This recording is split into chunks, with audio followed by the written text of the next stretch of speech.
These are the videos that I'm excited to make. These are the types of videos that make me the happiest, because there's no introduction. I'm not going to do any one of those intros that you guys are used to seeing where I babble on about dumb stuff. I'm not going to do funny cutaways where I cut to an alternative angle for humorous effect. None of that in this video. It's going to be fun. It's going to be exciting, and we're going to jump right into it without the need for any sort of gratuitous and copious introduction, right?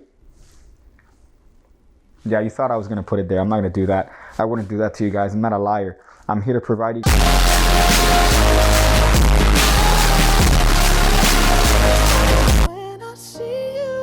I know I'm a liar. It's what I do. Today, we have a little bit of an interesting episode because it's going to be a challenge. It's going to be a challenge to you guys. It's going to be something that hopefully we could all collaborate on. And yeah, it's a trick. But you know what? I realized something about making videos on this particular platform. And that's, hey, I have access to apparently thousands of people that are interested in the same thing that I'm interested in. So why not potentially collaborate on something where we could all work together, come up with different methods, bounce stuff between us, and then hopefully come up with something that's worthwhile for once. So today, if you guys follow me on Patreon, by the way, if you aren't, I don't know what you're doing. That's $5, 2 videos a week. What's the Pigcake Magic Academy? I hear you asking with your Takis encrusted, disgusting fingers. What's the academy that's going to take you from a nobody to the life of the party? It's $5 a month that gets you 2 new videos going over card and coin stuff with access to over 200 videos already. It's kind of a big deal. Rave reviews all around. People are saying, hey dude, this is the greatest thing since crack cocaine.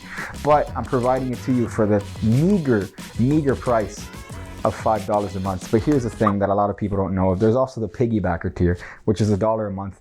And you get what? You get 2 new videos a week that are tutorials. They're not necessarily based on teaching you stuff, but one of the things I recently put is a little bit of a challenge to the community, talking about a particular effect, and then maybe we could bounce back and forth different ideas as to what could potentially work. So today, I'm going to do that with the masses. Today, I thought I would bring you guys into this sort of challenge.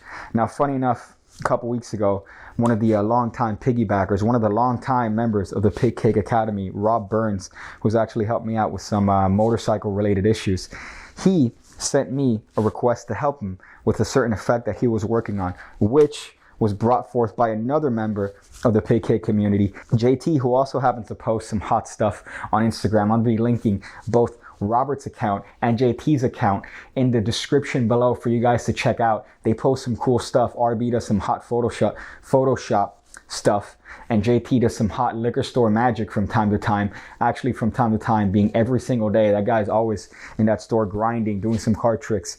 Kind of odd that a lot of kids come into that liquor store, but you know what? I'm not questioning the morals of middle America. So today it's going to be a little bit of a challenge, very similar to the Burgless effect. I'm sure many of you guys know what the Burgless effect is. If not, I'm going to link my video in the description below. But the Burgless effect is essentially a challenge where under test conditions, you have a card picked, somebody names a number, the card happens to be at that number. Now, there are certain test conditions that come across as certain things. So what that means is a performer allowed to touch the deck? Are duplicates allowed to be used? Are you allowed to use gaff? These are things that are brought forth, and magicians essentially challenge themselves to come up with methods based on conditions like this because they're virgins. Because they're virgins and they've never seen a vagina. But it's fine. That's what I'm here for. I'm here to ensure that you guys never see a vagina, but you guys learn some cool card tricks. So today the challenge is called the Behind the Back Challenge. What's the Behind the Back Challenge? Well, I have a particular effect that I want to accomplish. Before that, unfortunately, I'm going to have to change this camera angle to a little bit less than what it is right now.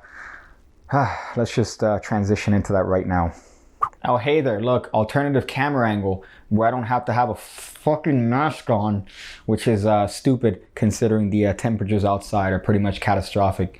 But just know that right outside the frame, right over here, is my precious face. So today I'm going to show you guys the kind of the best version of this particular trick, and then maybe inspire you guys to come up with your own method. So here's kind of the version that I would say is probably one of the best versions to do. And we're going to use the Copogs.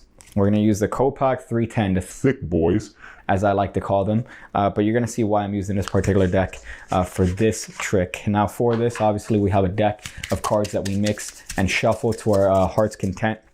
If we want, we pretend to hand this to the spectator and say, hey, sir or ma'am, could you shuffle? Oh, you're transitioning. Well, I'm going to show you something fairly interesting known as the one-handed card trick. The one-handed card trick, it's a fairly interesting trick, and it requires how many hands? Yeah, you've seen one hand. You've seen this before. I'm going to put one hand behind my back, grabbing something that's grabbed by many men on a daily basis. It almost like falls out at this point. I'll tell you what, I'm going to run my thumb down the length of these cards. I want you to call stop anytime you want. Go ahead. They call stop over here. I go, perfect. Let's cut the deck at this point. I want you to remember that card in particular, sir. Ma'am, I'm sorry. Go ahead, remember that card. Now, here's the interesting part about this particular trick. See, I told you that it was a one-handed card trick, but I didn't tell you which hand. I didn't tell you which hand. We could see that it's actually this hand right here, which has the King of Hearts, your card, sir, the card you picked. And maybe now we could get into some sort of trick. Maybe now we could actually go into some sort of trick using this card. You see, this is one particular method of accomplishing this effect. The effect being putting one hand behind your back and doing the force with this particular hand. And of course, the twist being, oh, guess what? You thought I was doing a trick with this hand. No, it's this hand over here. It's this hand over here that you weren't paying attention to, and a little bit of an M. Night Shyamalan twist. So that's the effect. Now, the actual method for that one uses duplicate cards. So you're gonna need 2 cards that are the same for this particular method. And again, I'm gonna talk about different methods for this later on in the video, but this one is gonna involve 2 duplicates. The reason I used Copacs was because these were the closest dupes that I have. And if you notice, this king doesn't have a knife through his head, but this king has a knife through his head. This king feels like what I feel like on a daily basis. This king has some hope. But what's going to happen is that this king is going to turn into this king eventually, because that's what life does to you. It turns you from a king that isn't stabbing his head to a king that would like nothing more than to just get your head stabbed. So what's going to happen is that one of these kings is going to go in your ass crack. So you're going to have to put this, I'm going to turn around there, and it's going to go in your ass crack. Now, if you have a belt, that's fine. You could hang it underneath your belt. I personally like to put it on my ass crack because, to get that feeling. And the other king goes on the bottom of the deck. That's the other king goes on the bottom of the deck. So now you are ready to go. You could false shuffle these cards to your heart's content. You could talk about, you having survived an accident when you were younger and learning how to do card tricks single-handed. And here you're going to do a very clever force that I first saw done by Daryl Martinez. Now, Daryl used his forefinger to run down the deck. I don't have the finger strength to do that. I don't have the finger strength nor the dexterity to do that. So instead, I do this. So you're going to riffle and have the spectator call stop wherever it is they want. Now, wherever it is they call stop, you're going to break the deck at that point with your forefinger, and you're going to do a one-handed cut. Look at how fair that looks. Look at how hot that looks. You're essentially forcing this bottom card, but you're going to riffle through like it's Sarah Connor in the 4th grade prom, and you don't know what you're doing with your thumb, but she says it feels good.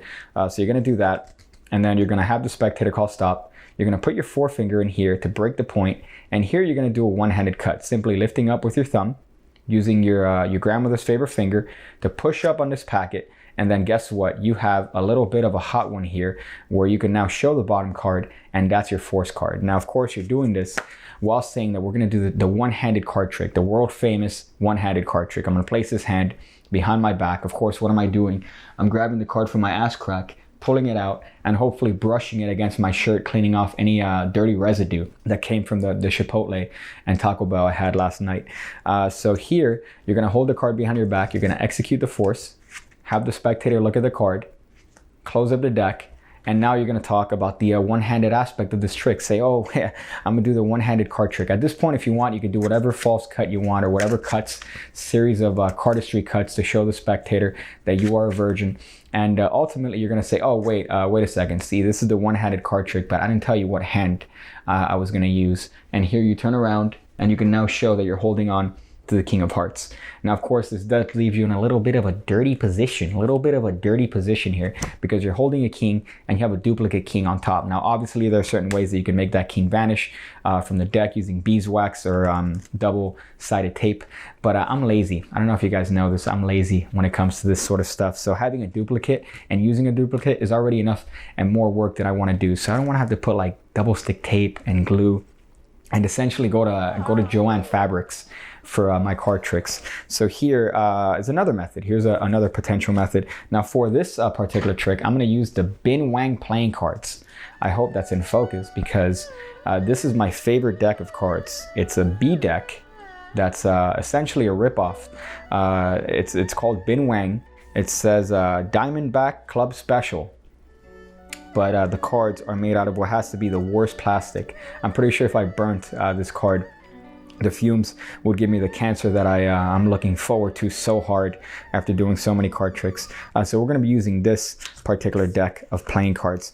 And you're going to see why this doesn't really matter what deck you use, because this method, we're playing on the spectator's memory. We're playing on the spectator's memory. So for this, we're going to have a card picked. In this case, let's say we have this card picked, the 4 of diamonds. Of course, I don't know that because I'm overdosing on Comtrex just to be able to walk on a regular basis. So here, the 4 of diamonds is of course memorized by the spectator, which you say you could have picked any one of these cards. Look at that. You could have picked any one of these cards, but you picked the 4 of diamonds. And I'm going to show you the world famous one-handed trick. It just uses one hand, because that's the hand that's going to feed you at the end of this trick. So of course, we're going to put the hand behind our back, and we're going to proceed with this trick. We're gonna try to cut to your card, sir. The Jack of Clubs. The Jack of Clubs, is that your card? No? Okay, that's cool. You know, card tricks are always said to have 3 chances. That's the rule with card tricks. So let's see this one. How about the 2 of Clubs? Was that it? 2 of Clubs? That wasn't it. What was your card, sir? Oh, that's interesting. Well, I told you I was doing a one-handed card trick, but I didn't tell you what hand I was using. Guess what? I was using this hand, bitch. This hand. I don't know if you're seeing it now. You should be seeing it now, right? Yeah, okay. And that's of course their card. Now this one we're playing upon the spectator's memory of this particular trick. I realize if I'm on my tippy toes, I have better framing, but instead I have to go back to my borderline midget. Anyways, so here we're doing all the dirty work during the trick. We're not preparing the cards in advance, but this version is impromptu. So the caveat here is that we're not going to be able to have our hand behind our back the entire time, but guess what? You could do this with a normal borrowed shuffle deck. So for this, very simply, we're just going to have a card picked. In this case, we're going to do the 9 of hearts here. Now at this point, you're going to have to control this card to the top using any sort of pass. You don't want to use an overt control because you want to make sure the spectator thinks that their card stays in the middle.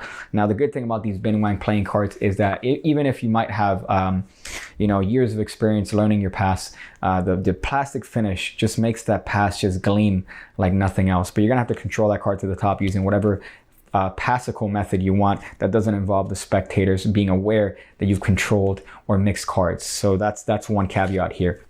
So you want the spectators to think that the card remains in the middle here. You could do that with a double lift if you want to. You could do this with a simple double lift here. Just simply, essentially having the card picked and doing a top change. So you're doing a top change as you place the card in the middle. Again, that's not a double lift, but it accomplishes the same thing. If you want to do the double lift version, you just have them call stop. You cut the deck at that point, and here you do the double, show them the card, put it in the middle, and of course, now you're ready to go. But assuming that we have their card control to the top, in this case, it's the Queen of Diamonds. All we're gonna do here is show this hand. At the same time, we're gonna do a one-handed top palm with this card in particular. So while we're showing this hand, we're doing a one-handed top palm. Now here's the thing, I have little tiny hands. So my top palm, I have to do this little thing. I feel like the bagel guy, you know, the dude that went to the bagel store and started complaining about girls and height. I feel like that, but with my palms. So I'm gonna have to do the subtlety here where I just show you this part of my hand and I don't show you this part of my hand, because then you'll see the secret of this trick, the secret of the one-handed card trick. So you're showing the spectator your hand and you're saying, I'm gonna show you the one-handed card trick. And of course, that's a misdirection to palm this card in particular. You're gonna place the deck in the hand as you take the palm behind your back, and there you're ready to go. Now, if you really wanted here, you could also do a cop. So if you're afraid of the one-handed top palm for whatever reason, you could also do a cop at this point. But the way we do that is we need to control the card to the bottom of the deck. So here's where you're gonna have to go to the academy and learn the spread code. So I'll go ahead and wait till you do that. Okay, that should be sufficient time. And here you're gonna do the spread code to control the card to the bottom of the deck. So in this case, we have the Queen of Hearts. That card gets controlled to the bottom of the deck. And at this point, we cop that card. So we cop that card, place it behind our back, and now we're ready to do whatever cut you want and apparently try to find the spectator's card. It's even better when you have really bad playing cards. And here you go, 7 of diamonds, was that your card? No. Okay, I got this. Jack of hearts, that was your card. No, what was your card? Oh, that's cool, because I'm doing the one-handed card trick, well, I didn't tell you what hand. And here's your card, bitch. Enjoy it. That's the card trick. Suck on these nuts, or whatever point you want to say for your church shows. But as you can see, there's a lot of methods to do this, but each come with compromise. So here's the challenge. Here's the challenge that I'm providing and giving y'all. The hand goes behind the back, a card is picked, and at the end of the trick, apparently that card has been behind your back the entire time. That's the challenge I'm giving you guys. Now, if you want to use dupes, I would go against it. So I don't want to say one of the rules for this challenge is no dupes, but I'm lazy. I like to do things with a deck that essentially you could find in your grandma's, the thing where she holds all her pills. So same thing with this trick, same thing with that in particular. So the challenge, once again, you put the hand behind the back, you have the spectator pick a card, and the card ends up behind your back. Now there are methods where you could, throw the card behind your back, or you could use misdirection to apparently place the thing behind your back. It's up to you guys to figure out your methods and leave it in the comments below. But that is the challenge. I gave you guys two potential methods using this particular effect. And oh boy, what a fun one.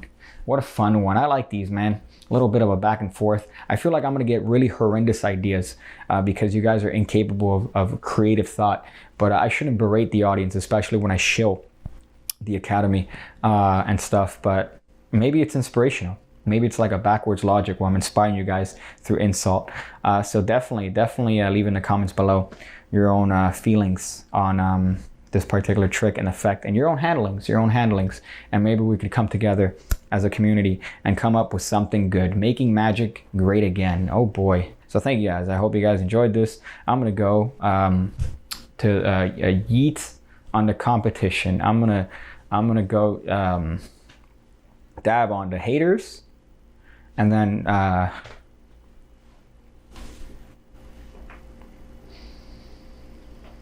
when I see you again, when I see you again, when I see you again, when I see you again, when I see you again, when I see you again, when I see you again.